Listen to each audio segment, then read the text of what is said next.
네.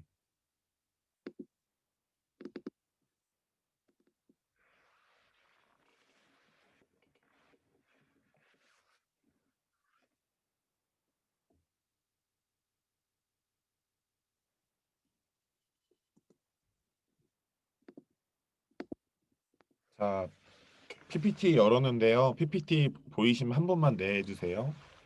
네, 네, 감사합니다. 오늘은 저희가 하나님 나라 시리즈로 계속 말씀을 나누고 있는데요. 하나님 나라 시리즈 세 번째 시간이고요. 오늘 우리가 나눌 말씀의 주제는 하나님 나라와 하나님의 의라는 제목입니다. 자, 오늘 이렇게 말씀을 나눌 거예요. 첫 번째는 하나님의 나라와 하나님의 의, 두 번째는 이 모든 것을 더하시는 하나님. 말씀해 보면 너희는 먼저 그의 나라, 하나님의 나라와 하나님의 의를 구하라라고 나와 있죠. 그 뒤에 보면 그리하면 이 모든 것을 더하시리라라고 나와 있습니다. 그래서 두 번째는 이 모든 것을 더하시는 하나님에서 나눌 거고요. 세 번째는 하나님 나라를 위한 사랑과 믿음에서 나눌 겁니다. 자, 오늘 본문 말씀은 마태복음 6장 33절 말씀인데요. 아까 내주신 자매님께서 본문 말씀을 읽어 주시겠습니까? 그런즉 너희는 먼저 그의 나라와 그의 의를 구하라. 그리하면 이 모든 것을 너희에게 더하시리라. 아멘. 아멘. 여러분 이 말씀 많이 보셨죠? 특별히 이 말씀이 제가 느낄 때는 그 선교를 어떤 지망하거나 아니면 이제 선교단체 예배에서 말씀을 나눌 때 이 말씀이 많이 거론이 됩니다. 너희는 먼저 이제 먼저라는 거 우선순위잖아요. 어떤 먼저 할 게 있고 나중 할 게 있다 이런 어떤 대화를 해보면 먼저란 단어는 우선순위를 얘기하죠.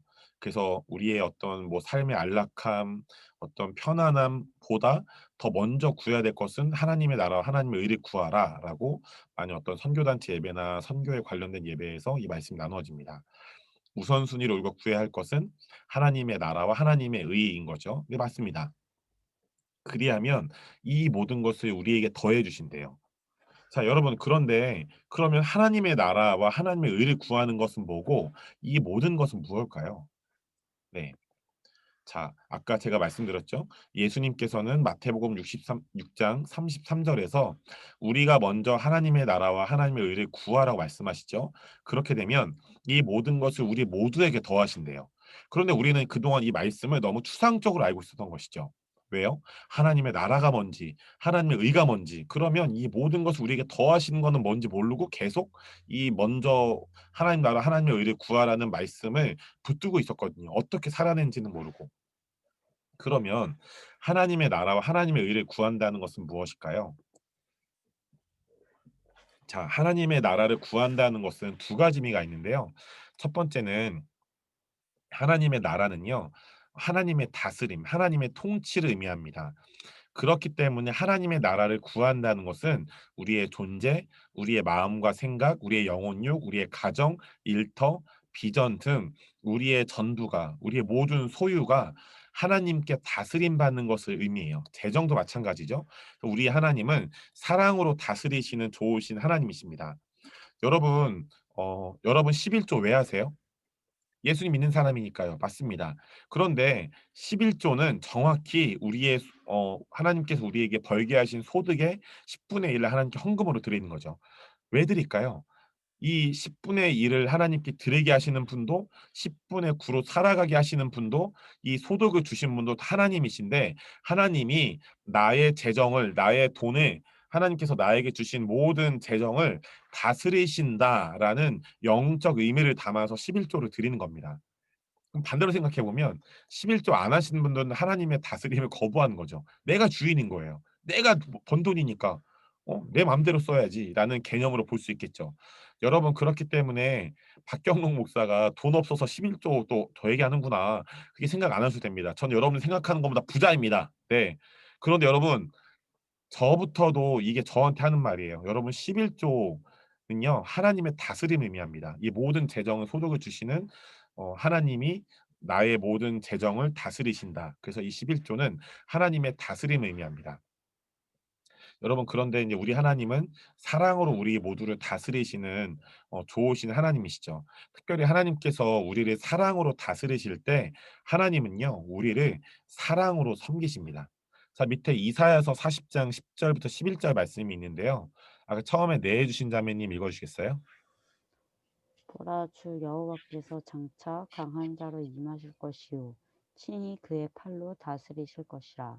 보라 상급이 그에게 있고 보응이 그의 앞에 있으며 그는 목자같이 양떼를 먹이시며 어린 양을 그 팔에 모아 품에 안으시며 젖먹이는 암컷들을 온순히 인도하시기로다. 아멘.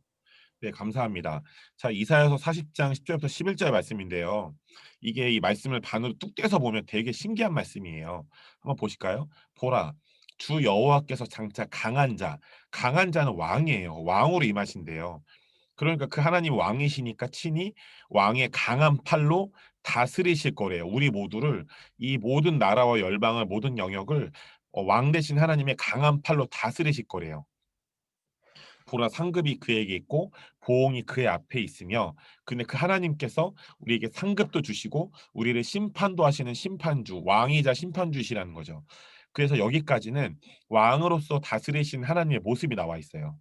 그런데 바로 그 뒷구절을 보면 하나님께서 왕이신데 그 왕이신 하나님이 우리를 어떻게 다스리시는가가 되게 나와 있는데요. 보시면 그는 왕이신 하나님은 목자같이 양떼를 먹이신대요.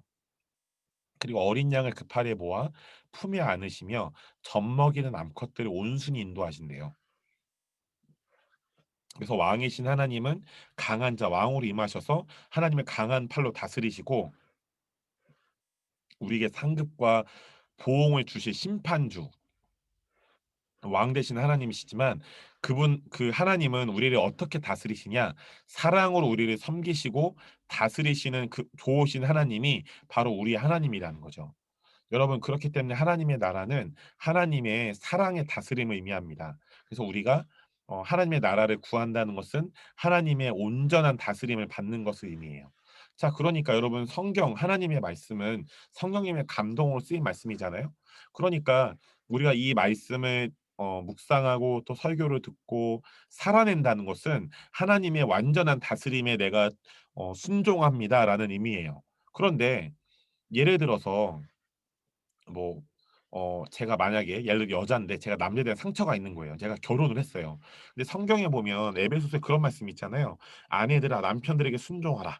근데 제가 남자에 대한 상처가 심한 거예요. "내가 다른 말씀은 다 지켜도 이 말씀 못 지키겠어.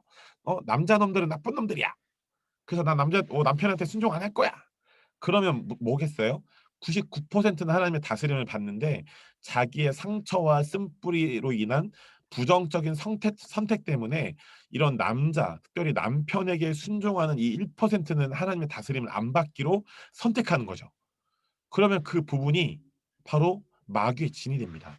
귀신 들린다는 게 아니라 귀신이 그 마음의 그 영역을 이용할 수 있는 근거가 생기는 거예요. 그게 바로 성경에서는 견고한 진이라고 하는 거죠. 자, 두 번째. 하나님의 나라를 구한다는 것은 하나님의 사랑의 다스림을 받는 우리가 하나님의 나라라는 부르심으로 하나님께서 우리를 보내신 곳, 뭐 예를 들면 가정도 하나님께서 우리를 보내신 곳이죠. 일터, 학교, 도시, 나라, 열방 등에서 하나님과 함께 사랑과 섬김으로 다스리는 것을 의미합니다. 지금 우리 교회 분들 중에 저와 어떤 한 분이 하나님께서 진짜 특별한 은혜를 주셔서 부모님을 떠나 또 각자가 살던 어떤 그 지역을 떠나서 이곳 대전에서 하나님께서 보내셔서 저와 어떤 한 분을 이렇게 살게 하시고 또 이렇게 사역하게 하시잖아요. 그러니까 이 모든 것이 하나님의 나라라는 그 계획 안에 있는 것이죠. 네. 자, 그래서 하나님의 나라를 구한다는 것은 하나님의 사랑의 다스림을 받는 우리가 하나님의 나라라는 부르심으로 하나님께서 우리를 보내신 곳에서 하나님과 함께 사랑과 섬김으로 다스리며 통치하는 것을 의미합니다. 계시록 1장 6절에 보면 그의 아버지 하나님을 위하여 우리를 나라와 제사장으로 삼으신 그에게 영광과 능력이 세세토록 있기를 원하노라라 말씀합니다. 하나님은 우리 모두를 하나님의 나라라는 정체성으로 삼으셨다고 나와 있죠. 그리고 창세기 1장 28절에 보면 많이 언급했던 구절이죠. 하나님이 그들에게 복을 주시며 하나님이 그들에게 이르시되 생육하고 번성하여 땅에 충만하라 땅에 정복하라 바다의 물고기와 하늘의 새와 땅에 움직이는 모든 생물을 다스리라 하시니라. 여러분 우리가 특별히 우리나라는 통치한다, 다스린다, 정복한다라는 단어에 막 두드러기가 있는 사람들이에요. 왜냐하면 일제로부터 많은 침략을 받았기 때문이죠.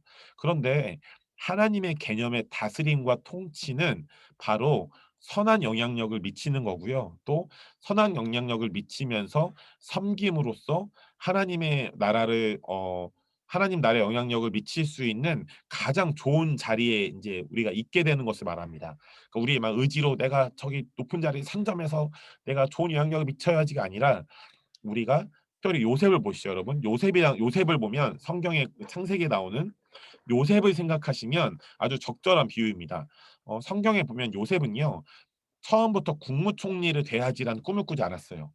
그가 고통의 상황에 있을 때도 만나는 모든 사람들을 사랑으로 섬겼고 그들을 진짜 충성되이 섬기고 사랑했는데 이것이 쌓이고 쌓이고 쌓이니까 이 하나님께서 이것을 기쁘게 여기셔서 국무총리라는 애굽의 국무총리, 하나님 나라의 영향력을 가장 잘 미칠 수 있는 위치로 하나님이 높이셨죠.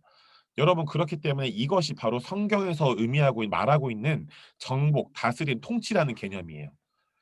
여러분 일제 침략은 굉장히 비인격적이잖아요. 그런데 하나님의 다스림, 통치, 정복은 인격적이신 하나님의 다스림과 섬김을 의미합니다.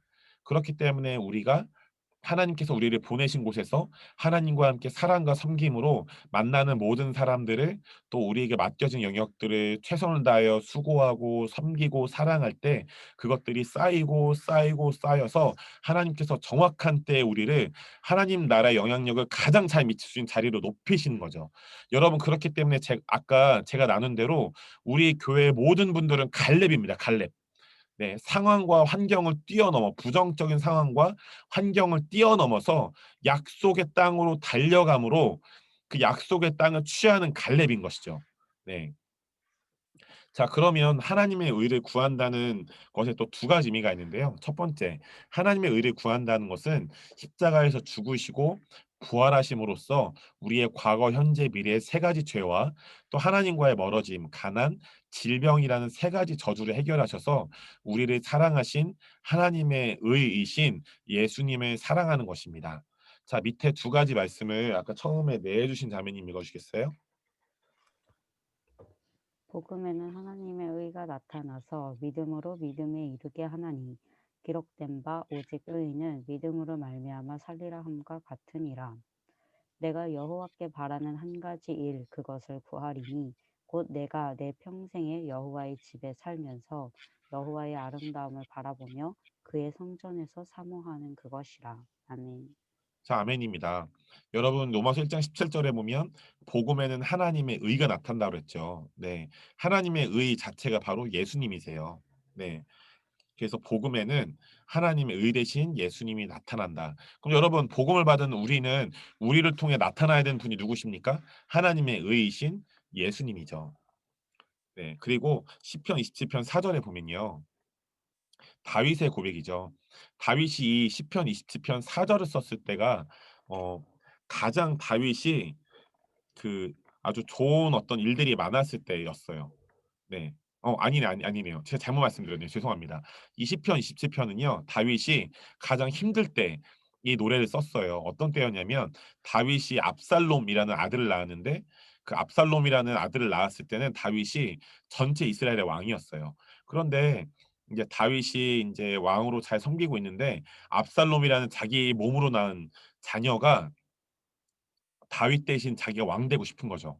그러니까 반란을 일으킵니다. 저 아버지를 죽이고 내가 왕이 되자. 그래서 어 실제로 친아들이 왕이 되고 싶어서 욕심에 아주 충만해져서 자기 친아버지를 죽이기 위해서 혈안이 되어서 칼을 들고 뛰어다니는 그런 상황. 어떤 상황에서 다윗이 이 시편 20편을 썼냐면 자기의 친아들에게 쫓겨다니면서 네, 이 시편 27편 썼습니다. 가장 고통스러운 상황에. 여러분 우리가 고통스러운 상황이 생기면 우리의 진짜 모습이 나오잖아요. 근데 다윗은 어떤 진짜 모습이 나왔을까요? 자신의 평생에 한 가지만을 구하겠대요. 그런데 그 한 가지를 구하라고 하면 우리는 하나님한테 한 가지만 구하라고 하면 하나님 저라면 저 압살롬 저 녀석 제가 죽이게 해 주세요. 제가 이기게 해 주세요. 막 이런 거를 구할 텐데 다윗은 그런 거 구하지 않고요. 평생 동안 하나님을 사랑하겠다. 여호와 내 평생에 여호와 집에 살면서 여호와의 아름다움을 바라보며 그의 성전에서 사모하는 하나님 한 분만을 사랑하겠다라고 고백을 합니다. 여러분 하나님의 의를 구한다는 것은 이런 거예요. 십자가에서 죽으시고 부활하심으로써 우리의 과거, 현재, 미래 세 가지 죄와 하나님과의 멀어짐, 가난, 질병이라는 세 가지 저주를 해결하셔서 우리를 사랑하신 하나님의 의이신 예수님을 사랑하는 것입니다. 자, 두 번째는요. 하나님의 의를 구한다는 것은 예수님이 십자가에서의 죽으심과 부활을 통해 예수님을 믿는 우리 모두가 하나님의 의가 되어서 가정과 일터 또 도시와 나라에 하나님의 사랑과 하나님의 나라를 나타내는 것을 의미합니다. 자, 고린도후서 5장 21절을 보면요. 하나님이 죄를 알지도 못하시니 예수님이시죠. 예수님을 우리를 대신하여 죄로 삼으신 것은 우리로 하여금 그 안에서 하나님의 의가 되게 하려 하심이라. 근데 아까 로마서에 보면 하나님의 의가 예수님을 의미한다고 그랬죠. 그러니까 하나님께서 예수님을 우리를 대신해서 죽게 하신 것은 우리로 하여금 예수님을 하나님의 의이신 예수님을 닮게 해서 하나님께서 우리를 보내신 가정, 일터, 도시와 나라 모든 영역에 하나님의 사랑과 하나님의 나라를 나타내는 통로로 우리를 사용하기 원하신다라는 것입니다. 자, 그럼 두 번째를 보도록 하죠. 이 모든 것을 더하신 하나님입니다. 우리가 앞에서 이제 공부하고 배운 대로 하나님의 나라와 하나님의 의를 구한다는 것은 십자가에서 죽으시고 부활하신 예수님 때문에 우리가 하나님의 다스림을 받아서 하나님의 나라, 하나님의 의가 되어 하나님의 의이신 예수님을 온 마음 다해 사랑하고 또 하나님의 나라를 선포하는 것이에요. 그렇게 하나님께서 계획하셨던 하나님의 나라의 우선순위가 우리 안에 확정될 때 예수님께서는 우리 안에 이 모든 것을 더하시겠다고 말씀하셨어요. 아까 기억하시죠? 먼저라는 단어가 나왔다고. 먼저 그의 나라와 그의 의를 구하라. 그러니까 하나님의 나라와 하나님의 의를 구하는 것이 바로 하나님께서 계획하셨던 하나님 나라의 우선순위인 거죠. 이러한 하나님께서 계획하셨던 하나님 나라의 우선순위가 우리 안에 확정될 때 예수님께서는 우리에게 이 모든 것을 더하시겠다고 말씀하셨어요.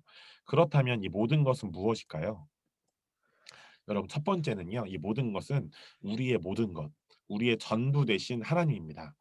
이것은 어떤 것을 의미하냐면 이전보다 더 하나님을 사랑하게 되는 은혜를 의미합니다. 마태복음 27장 37절부터 39절을 보시면 예수께서 이르시되 네 마음을 다하고 목숨을 다하고 뜻을 다하여 주 너의 하나님을 사랑하라 하셨으니 이것이 크고 첫째 되는 계명이요 둘째도 그와 같으니 내 이웃을 네 자신같이 사랑하라 하셨으니 여러분 하나님께서 원하시는 것은 하나님 사랑, 이웃 사랑이에요. 그런데 이 두 가지가 같은 거래요. 그런데 우선순위가 뭡니까? 하나님을 사랑하는 것이죠. 네. 그러니까 이웃 사랑도 어 하나님께서 우리를 사랑하시듯 우리가 이웃들을 사랑하는 것이 바로 하나님 사랑과 이웃 사랑이 같다는 것입니다. 그렇기 때문에 하나님의 사랑이 하나님을 사랑하는 것이 우리의 모든 삶의 우선순위인 것이죠. 자, 밑에 계시록 2장 1절부터 4절 말씀을 처음에 내주신 자매님 읽어주시겠어요? 에베소 교회의 사자에게 편지하라. 오른손에 있는 일곱 뼈를 붙잡고 일곱 금촛대 사이를 거니시는 이가 이르시되 내가 네 행위와 수고와 네 인내를 알고 또 악한 자들을 용납하지 아니한 것과 자칭 사도라 하되 아닌 자들을 시험하여 그의 거짓된 것을 네가 드러낸 것과 또 네가 참고 내 이름을 위하여 견디고 게으르지 아니한 것을 아노라. 그러나 너를 책망할 것이 있나니 너의 처음 사랑을 버렸느니라. 아멘. 그 오늘 말씀을 보시면 이 계시록 2장 1절부터 4절은 예수님이 에베소 교회에 말씀하시는 거죠. 에베소 교회 일곱 교회 중에 가장 첫 교회입니다. 에서 버두 사빌라. 근데 이 에베소 교회는 예수님 먼저 칭찬하시고 그 뒤에 이제 훈계하시죠. 근데 어떤 훈계를 하시나요? 내가 네 행위와 수고와 네 인내를 알고 또 악한 자들을 용납하지 아니한 것과 자칭 사도라 하되 아닌 자들을 시험하여 그의 거짓된 것을 네가 드러낸 것과 또 네가 참고 내 이름을 위하여 견디고 게으르지 아니한 것을 안다. 예수님이 에베소 교회를 먼저 칭찬하세요. 어떤 칭찬을 하냐? 행위적인 것에 대해 칭찬을 합니다. 어떤 신앙적인 행위, 어떤 신앙적인 행위를 칭찬하시죠? 에베소 교회가 정말 많이 수고하고 인내했고 또 악한 자들을 용납하지 않았고 또 자칭 사도라는 사람들이 시험에서 이 거짓된 것을 드러냈고 또 예수님의 이름을 위해서 견디고 게으르지 아니한 것을 안다고 인제 어 하나님께서 예수님께서 칭찬해 주셨어요. "너 정말 잘했다. 어떤 신앙적인 행위들 너무 잘했다." 그런데 예수님이 그 뒤에 책망하시죠. "근데 에베소 교회 성도들아 내가 너를 책망할 게 있는데 너 나를 향한 첫사랑을 버렸어."라고 말씀하시죠. 근데 처음에 어떤 것에 대해서 예수님 칭찬하셨어요, 에베소 교회 성도들한테? "정말 신앙적인 행위를 잘했다. 정말 어려움이 있을 때 잘 견뎠고 너무 많이 수고했고 또 자칭 사도라는 사람들이 약한 자들을 용납하지 않고 잘 분별하여 그들을 잘 쳐냈어. 그의 거짓된 것들 네가 잘 드러냈어. 그리고 정말 힘들고 어려울 때 잘 견디고 게으르지 않았다. 잘했다." 행위에 대해서 칭찬하시거든요. 그런데 책망하세요, 그 교회를. "너 근데 책망받을 게 있는데 너 첫사랑을 버렸어."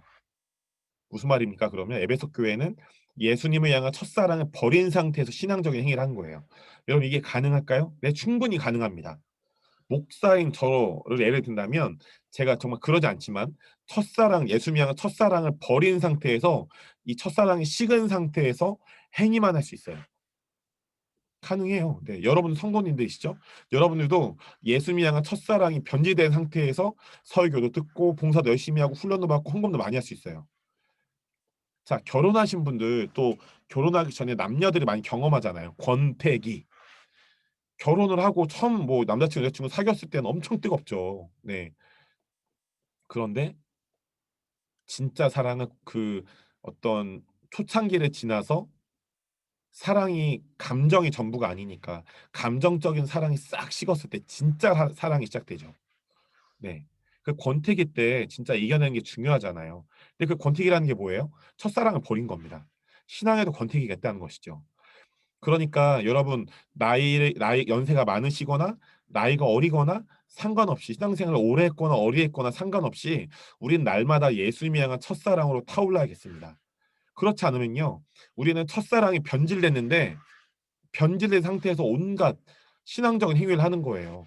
여러분 그러면 행위는 참 좋지만 우리 안에는 예수님과의 깊은 만남이 없는 것이죠. 메말라가는 것이죠. 둘째는요. 이 모든 것의 둘째는 예수님 때문에 우리가 하나님으로 받을 수 있는 모든 것, 뭐 건강, 재정, 배우자, 직업, 명예 등입니다. 이것은 하나님의 넘치는 사랑을 통해 우리의 마음과 삶에서 하나님을 잊어버리지 않음으로써 좋으신 하나님께 여러 좋은 것들을 받는 거죠. 이해가 되시죠? 너무나 좋은 것들을 받지만 가장 중요한 것은 이것들을 받을 때 절대 하나님을 잊어버리면 안 된다. 여러분 이스라엘 민족이 구약에 보면요 하나님께 많은 좋은 것들을 받았어요. 그런데 이스라엘 민족은 의도적으로 하나님을 잊어버립니다. 그러니까 하나님이 많은 선지자 통해 말씀하시죠. 이게 찬양 제목이기도 하잖아요. 여호와께 돌아와라. 여호와께 돌아가자. 왜 그렇습니까? 이스라엘 민족에게 하나님이 막 좋은 것들을 주시는데 이스라엘 민족은 좋은 것을 주시는 그 하나님이 아니라 좋은 거에만 눈이 팔려 있는 거예요. 그러니까 좋은 게 나쁜 게 아닌데 이들의 시선이 하나님에게 고정되고 집중된 게 아니라 하나님이 주시는 좋은 거에만 집중되다 보니까 하나님을 잃어버리는 거죠. 그래서 하나님께서 구약에 많은 선지자들을 보내셔서 어떻게 외치게 하시죠? 여호와께 돌아가자. 회개하고 여호와께 돌아가자. 그분에게 집중하자. 이렇게 고백하게 합니다. 그래서 둘째는 예수님 때문에 우리가 하나님으로 받을 수 있는 모든 것, 건강, 재정, 배우자, 직업, 뭐 명예 이런 등이죠. 이것은 하나님의 넘치는 사랑을 통해 우리의 마음과 삶에서 하나님을 잊어버리지 않음으로써 좋으신 하나님께 여러 좋은 것들을 받는 것입니다. 자, 밑에 두 말씀을 처음에 내해 주신 자매님 읽어 주실 수 있나요?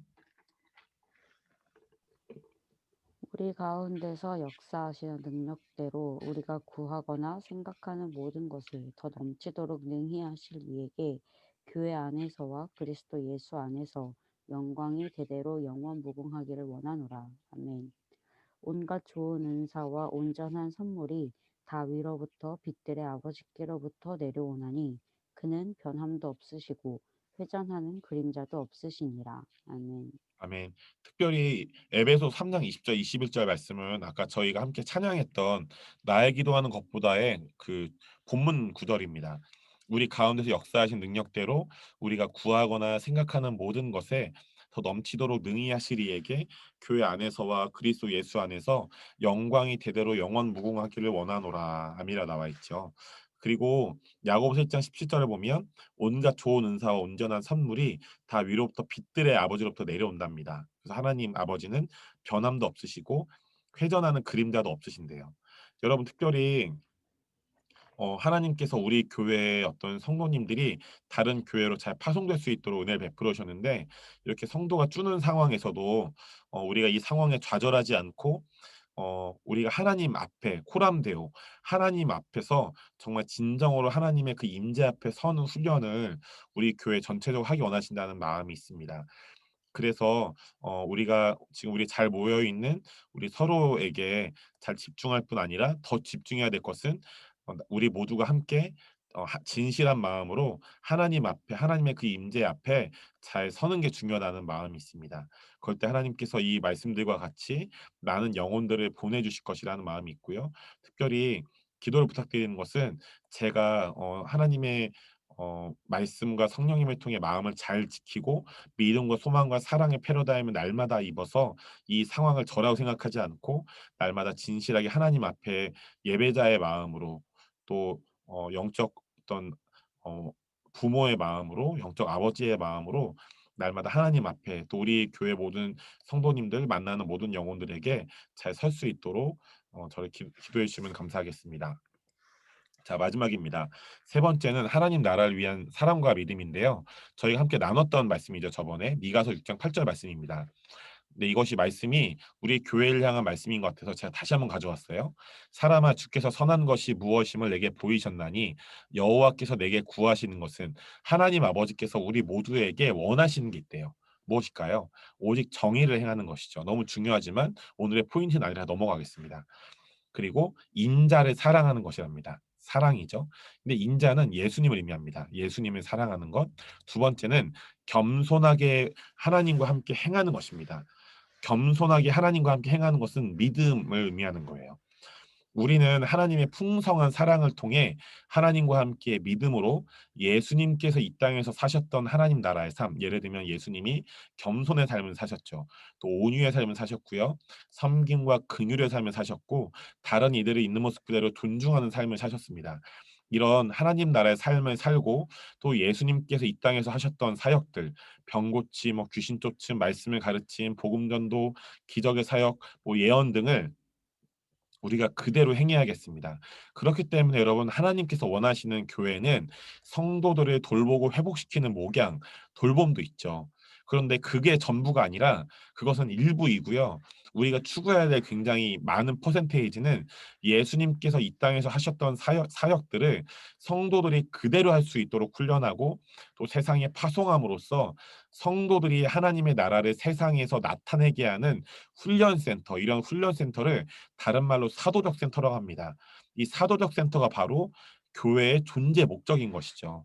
여러분 그렇기 때문에 우리 교회가 서로를 잘 돌보고 형제를 자매를 가족으로 사랑할 뿐 아니라 그것에 더하여서 예수님께서 이 땅에서 하셨던 사역들을 우리 모두가 그대로 할 수 있도록 특별히 성도님들이 그대로 예수님의 사역들을 할 수 있도록 훈련하고 세상에 파송해서 모든 성도들이 하나님의 나라를 그 위대하신 하나님의 나라를 세상에서 나타내게 하는 훈련센터, 즉 사도적 센터가 우리 교회 부르심인 것이죠.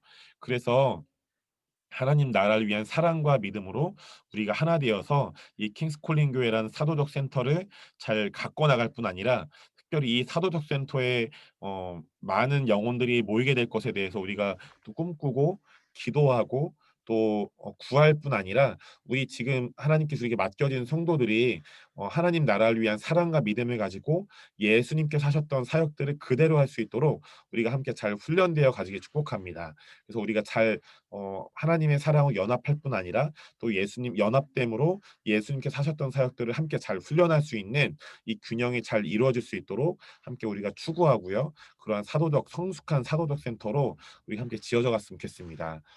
이 모든 말씀을 들으시는 한 분 한 분을 예수님의 이름으로 축복합니다.